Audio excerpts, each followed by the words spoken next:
अस्सलाम वालेकुम, welcome back to देसी जर्मनिस्ट यूट्यूब चैनल। उम्मीद करता हूँ आप सब लोग अच्छे होंगे। अगर आप भी नए देसी जर्मनिस्ट हैं और जर्मन लैंग्वेज सीख रहे हैं तो जल्दी से जल्दी अपने चैनल देसी जर्मनिस्ट को सब्सक्राइब करें ताकि जर्मन लैंग्वेज से रिलेटेड तमाम परेशानियाँ आपकी ख़त्म हो सकें। आज हमारा सुपर इंटेंसिव B1 का लेसन नंबर 29 है और इसका सेकंड पार्ट है। लास्ट लेसन के अंदर हमने देखा था कि जो अकुजाटिव की फिक्स प्रेपोजिशन होती हैं वर्ब्स के साथ वो कौन कौन सी थी। आज हम डाटिव की प्रेपोजिशंस देखते हैं कि कौन कौन सी ऐसी प्रेपोजिशंस हैं जो वर्ब के साथ यूज़ होती हैं, तो उन्होंने डाटिव के तौर पे ही यूज़ होना है। इसके अंदर एक बात तो तय है कि प्योरली अकुजाटिव की प्रेपोजिशंस इसके अंदर नहीं आएंगी, या टू वे प्रेपोजिशन होगी या डाटिव की प्रेपोजिशन होगी। ठीक है, तो चलिए देखते हैं। अच्छा, पहला है स्प्रेशन मेट। हमने पीछे स्प्रेशन यूबर भी देखा था। अगर स्प्रेशन के साथ यूबर आएगी तो वो अकुजाटिव के तौर पे यूज़ होगा, और अगर स्प्रेशन के साथ मिट आएगा, मिट क्योंकि प्योरली डाटिव की प्रेपोजिशन है, तो ये हमेशा डाटिव के तौर पे यूज़ होगा। अब जैसे मैं अगर सिंपल सेंटेंस बनाता हूँ कि वो बात कर रहा है, तो एयर स्प्रिस्ट, लेकिन वो जिसके साथ बात कर रहा है वो हमेशा मिट के बाद आएगा, तो मिट डाटिव की प्रेपोजिशन है और वो डाटिव में आएगा। जैसे एयर स्प्रिस्ट मिट जाइन लेगा। अब मैंने जाइन से पहले इसकी एंडिंग छोड़ दी है। ठीक है, अब मैं आपको बताता हूँ डाटिव के अंदर है और मास्कुलिन है। ठीक है, तो मास्कुलिन अगर डाटिव के अंदर है तो उसकी एंडिंग डेम होती है, इंडेफिनिट आर्टिकल आइनम होता है, और इसी तरह कोई भी पोजेसिव आर्टिकल हो तो उसकी एंडिंग em होती है। Er spricht mit seinem Lehrer, वो अपने टीचर से बात कर रहा है।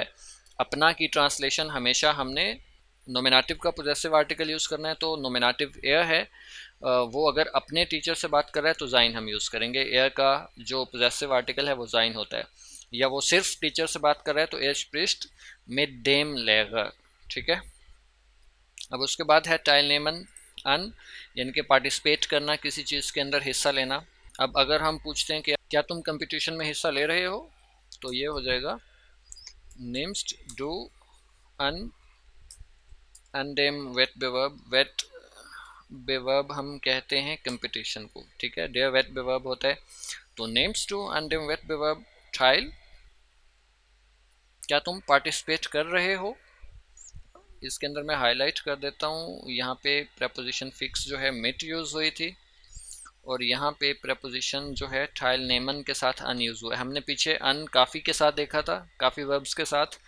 अब यहाँ पे पहला आ गया है ट्रायल नेमन। ट्रायल नेमन के साथ जब भी अन यूज़ होगा डाटिव के तौर पे यूज़ होगा। अब टू वे प्रेपोजिशंस आप लोगों ने याद रखनी है। ठीक है, तो इसके बाद जो भी आएगा वो डाटिव आएगा। नेम्स टू, क्या तुम पार्टिसिपेट कर रहे हो।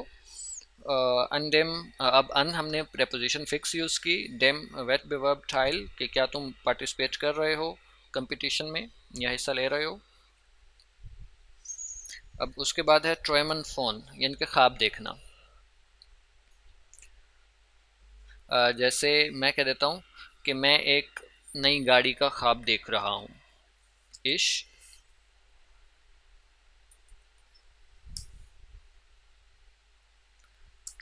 träume von einem neuen Auto। अब इसके अंदर अगेन एडजेक्टिव एंडिंग्स आई है, फॉर्म लिख दिया है मैंने फोन। ठीक है, तो ट्रोयमन के साथ हमेशा फ़ोन यूज़ होता है। फ़ोन प्योरली डाटिव की प्रपोजिशन है। मैं एक नई गाड़ी का ख्वाब देख रहा हूँ या देखता हूँ, तो नॉयन हमने यहाँ पे एडजेक्टिव एंडिंग क्यों किया है, आप लोगों ने मुझे ये बताना है कमेंट्स के अंदर। ठीक है, किस रूल के हिसाब से हमने en एंडिंग की है। अब उसके बाद है आंगस्ट हाबन फोर। आंगस्ट हाबन होता है इनके, आंगस्ट हम कहते हैं डर को, और ये हमेशा वर्ब जो है इसके साथ हाबन यूज़ होता है। आंगस्ट हाबन यूज़ होता है डर होना, या आप कह लें डर रखना। ठीक है, तो जिस चीज़ का भी आपको डर है तो वो हमेशा फोर के बाद आएगा। फोर जो है वो टू वे प्रेपोजिशन है, लेकिन आंगस्ट हाबन के साथ हमेशा डाटिव के तौर पे यूज़ होती है। जैसे मैं कह देता हूँ कि वो मकड़ियों से डरती है। ठीक है, अब जिस चीज़ से भी डर हो तो वो हमेशा फोर के बाद आएगा। फोर हमेशा डाटिव के तौर पे यूज़ होगी आंगस्ट हाबन के साथ। मैं कहता हूँ कि वो मकड़ियों से डरती है। जी हार्ट angst फोर स्पिनन, वो मकड़ियों से डरती है।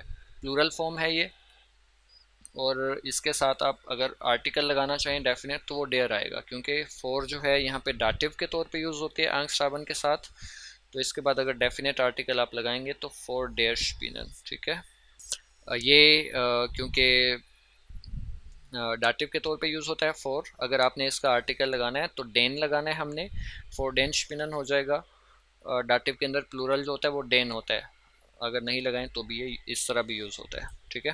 अब मैं कहता हूँ ग्राटुलियागन सू है, मैं कहता हूँ कि मैं तुम्हें मुबारकबाद देता हूँ, तो हम सिंपल यूज़ करते हैं इश ग्राटुलियगे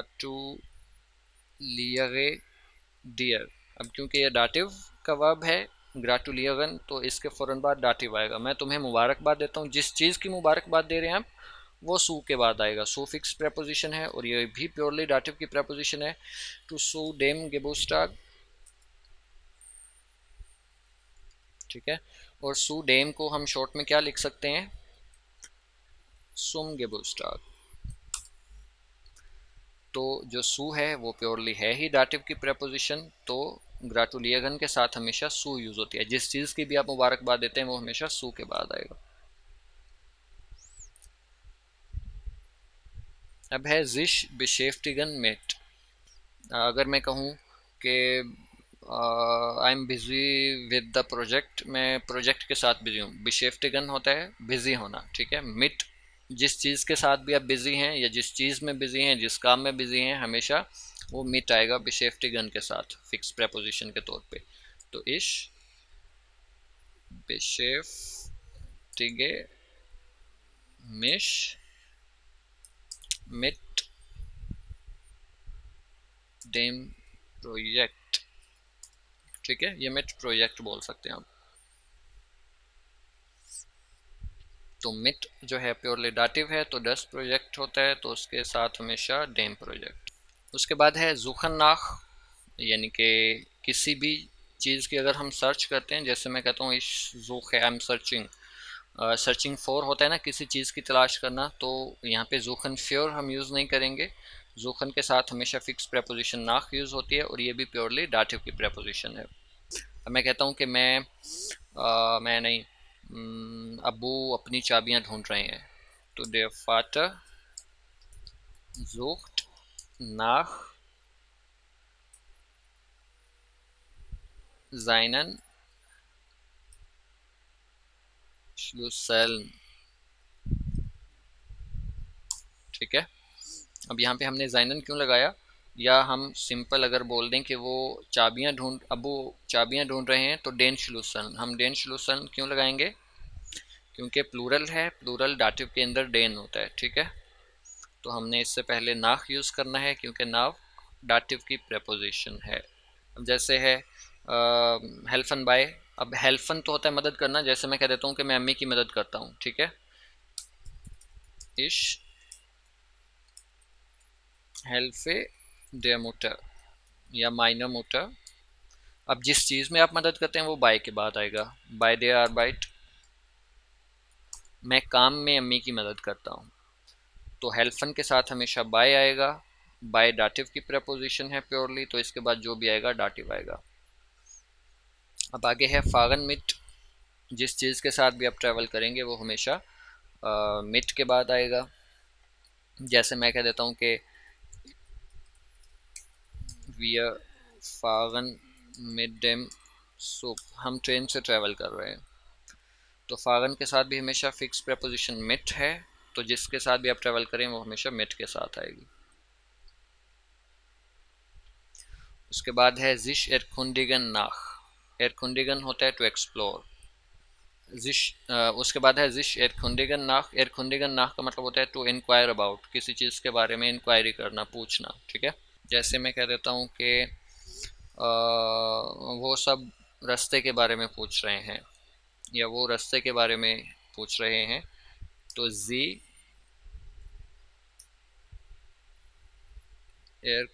एरकुंडिगन जिश आएगा, क्योंकि ये रिफ्लेक्सिव है।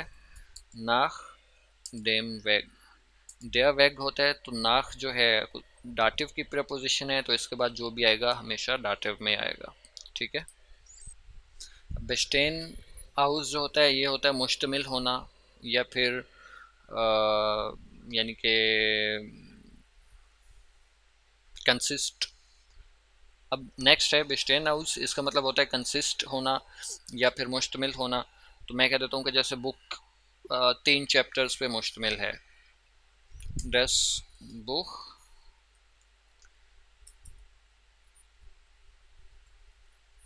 Vested house dry capital. House जो है वो डाटिव की प्रपोजिशन है प्योरली, तो इसके बाद जो भी आएगा डाटिव में आएगा, तो कैपिटल हमने यूज़ किया, ठीक है। हाउस ड्राई कैपिटल 3 चैप्टर्स पे मुश्तमिल है। अब लाइडन उंटर जो होता है, लाइडन के साथ हमेशा उंटर यूज़ होती है। इसका मतलब यानी कि कंबाइनन का मतलब बनता है यानी कि किसी चीज़ से सफ़र करना, किसी चीज़ का शिकार होना। मैं कह देता हूँ कि वो स्ट्रेस का शिकार है। एयर लाइडेट उंटर स्ट्रेस, ठीक है। तो उंटर जो है यहाँ पे टू वे प्रपोजिशन है, ये यहाँ पे डाटिव के तौर पे यूज़ हो रही है। नेक्स्ट है जिश बेरांकन बाय, यानी कि शुक्रिया अदा करना। तो जिसका भी आप शुक्रिया अदा करते हैं वो हमेशा बाय के बाद आएगा, यानी कि टू थैंक समवन के लिए जब हम यूज़ करेंगे। जैसे मैं कह देता हूँ कि मैं आपकी अटेंशन के लिए आपका शुक्रिया अदा करता हूँ, इश बेदांके मिश बाय ईनन, मैं आप सबका शुक्रिया अदा करता हूँ। तो जिसका भी आप शुक्रिया अदा करते हैं वो बाय ईनन फ्योर ईगे aufmerksamkeit, aufmerksamkeit कहते हैं अटेंशन को। अब यहाँ पे हमने यूज़ किया जिसका भी आप शुक्रिया अदा करेंगे, इश बिडांके मिश रिफ्लेक्सिव है जिश बिडांकन। जिसका भी आप शुक्रिया अदा करेंगे वो बाय के बाद आएगा, तो इश बिडांके मिश बाय ईनन, मैं आप सबका या आपका शुक्रिया अदा करता हूँ आपके टेंशन के लिए। और जिश एंशुल्डिगन बाय है 29 पे, जिश एंशुल्डिगन बाय है 29 पे। अब बाय अगेन प्योरली डाटिव की प्रपोजिशन है, वही हमने पीछे 2 दफ़ा यूज़ की है। तो वो तुमसे अपोलोजाइज करता है या वो तुमसे माफ़ी मांगता है, ठीक है। जैसे एयर एंड जिश एंशुल्डिगन बाय होता है यानी कि अपोलोजाइज करना, माफ़ी मांगना। मैं कहता हूँ कि मैं तुमसे माफ़ी मांगता हूँ, तो इश एंड शुल्डिगे मिश बाय डियर, मैं तुमसे शुक्रिया बोल रहा हूँ, माजरत करता हूँ या माजरत खा हूँ। तो जिश एंड शुल्डिगन होता है अगेन रिफ्लेक्सिव है, मिश आएगा। जिससे भी आप माजरत खा हैं वो हमेशा बाय के बाद, जैसे बेडांगन के बाद भी बाय और इसी तरह एंड शुल्डिगन के साथ भी बाय आता है। लास्ट एक और देख लेते हैं इसका, जिश एरखुंडिगन बाय, ऊपर हमने भी पढ़ा है एरखुंडिगन नाख के साथ हमने पढ़ा है, तो ये बाय के साथ भी आ सकता है, यानी कि टू इंक्वायर अबाउट। जिश एरखुंडिगन बाय है, ये हमने पीछे भी पढ़ा है लेकिन ये नाख के साथ था पीछे। जिश एरखुंडिगन नाख, इसका मतलब होता है टू इंक्वायर अबाउट, किसी चीज़ के बारे में पूछना, ठीक है। और जो जिश एरखुंडिगन बाय है, बाय का मतलब होता है किसी से पूछना, यानी कि ये पर्सन के लिए यूज़ होता है, वो किसी चीज़ के लिए यूज़ होता है। तो पर्सन के लिए यानी कि जब भी टू इंक्वायर विद समवन, यानी कि समवन कोई भी हो सकता है, किसी से भी आप अगर पूछताछ करते हैं, इंक्वायरी करते हैं, तो उसके लिए बाय होगा यूज़। जैसे मैं कहता हूँ कि वो हमसे पूछताछ करते हैं, जी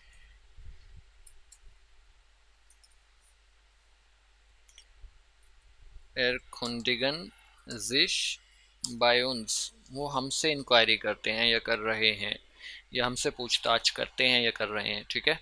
तो एरखुंडिगन अगेन रिफ्लेक्सिव है, इसके साथ बाय प्रपोजिशन है, बाय प्योरली डाटिव है, तो हमसे कर रहे हैं तो हम डाटिव वाला यूज़ होगा उन्स, ठीक है।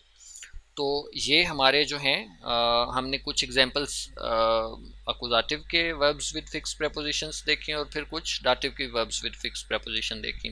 तो ये आप लोगों को याद रखना है कि कौन सी प्रेपोजिशन किस वर्ब के साथ अकुजाटिव के तौर पे यूज़ होती है, कौन सी डाटिव के तौर पे।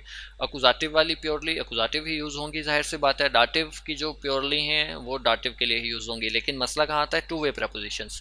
तो जहाँ जहाँ पे किसी भी वर्ब के साथ टू वे प्रेपोजिशंस यूज़ होती हैं तो इनका आप लोगों ने ख्याल रखना है कि ये अकुजाटिव के तौर पर यूज़ हो रही है, डाटिव के तौर पर। और ये कम से कम आप लोगों को ना 50-100 याद करनी चाहिए। C2 तक चलता है ये टॉपिक, लेकिन B1 के लिए हमें कुछ 50-100 याद होने चाहिए ताकि हमारे लिए आसानी हो। और ये हमारा आज का लेसन था। इसमें अगर मज़ीद कोई कन्फ्यूजन है आप लोगों की तो कमेंट्स के अंदर लिखिएगा, और वीडियो को लाइक कर दिया करें और शेयर करें अपने दोस्तों के साथ जो जो भी जर्मन सीख रहा है। इंशाल्लाह मिलते हैं नेक्स्ट लेसन में, इसका बहुत इंपॉर्टेंट पार्ट है आगे वाला। तब तक के लिए ख्याल रखिएगा। अल्लाह हाफ़िज़।